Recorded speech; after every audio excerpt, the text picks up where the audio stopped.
Dans l'urgence du confinement, Manold et sa famille ont été obligés de s'adapter à cette nouvelle situation en organisant le télétravail à la maison. J'emprunte la chambre de ma fille. Se retrouver à travailler tous les jours à la maison, il fallait quand même s'organiser.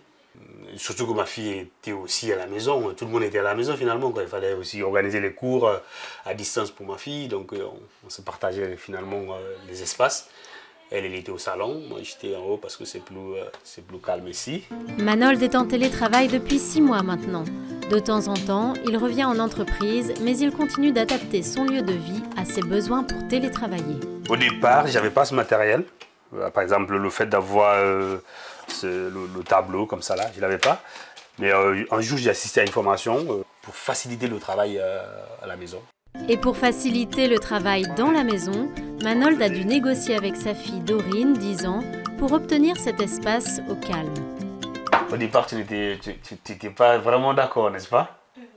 C'est quand même ma chambre. C'est pour ça. Mais maintenant, tu as accepté ou est-ce que je dois arrêter de travailler ici? Tu peux me dire, hein? Maintenant, j'ai accepté que je travaille dans ma chambre. C'est mon espace. Et que parfois j'aime bien être dans ma chambre, parfois seule. Mais après, non, il n'y a pas d'autre chose qui me dérange. De toutes les façons, le soir, je ramène tout. Je quitte cette chambre, je ramène tout.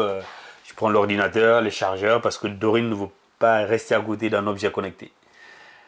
Donc, je ramène tout en bas. Voilà.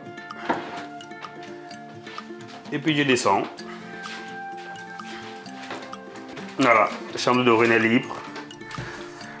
Au fur et à mesure, la famille de Manold trouve son équilibre dans cette configuration qui se poursuit. On peut venir?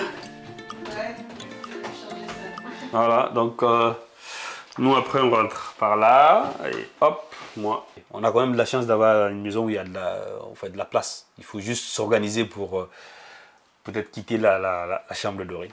Ça m'arrive de commencer le travail ici. En attendant qu'elle descend et qui commence à faire du bruit avec la petite. Et puis là, en ce moment, je monte vers la chambre de Dorine pour continuer la journée. Et je m'adapte parce que je me dis, ok, il faut quand même, malgré le télétravail, respecter les autres membres de la famille. Et cette prolongation du télétravail dépasse les frontières du bureau et pose d'autres questions d'organisation familiale. On mange quoi demain? On mange quoi demain? Je dis, mais oh là là, c'est l'impression qu'on ne vit que pour manger, c'est pas possible quoi. On se retrouve quand même à devoir penser à une préparation pour les 4 personnes à la maison qui doivent manger quasiment tous les midis. Ouais, ben c'est sûr que du moment où on passe plus de temps ensemble, voilà, il faut s'organiser autrement. On a un espace quand même à partager et tout, et donc ça peut pas être l'anarchie, il faut un peu de règles et que chacun mette un peu du sien. Mais bon, globalement, on arrive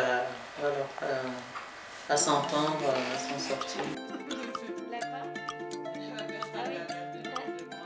Cet homme est obligé de travailler depuis chez lui, comme d'autres personnes aujourd'hui. C'est un peu nouveau dans notre situation en France, en Europe, on n'a pas eu l'habitude de cela. Et là, on voit bien que ce brave monsieur a squatté la chambre de sa fille, alors on imagine. Ça veut donc dire que le télétravail nécessite un dialogue familial très serré. Ça nécessite aussi un poids que tout le monde accepte de porter ensemble. Un détail pratique, le repas de midi, c'est compliqué. Il faut être ensemble, il faut négocier, il n'y a plus le restaurant d'entreprise, il n'y a plus la cantine de l'école, etc.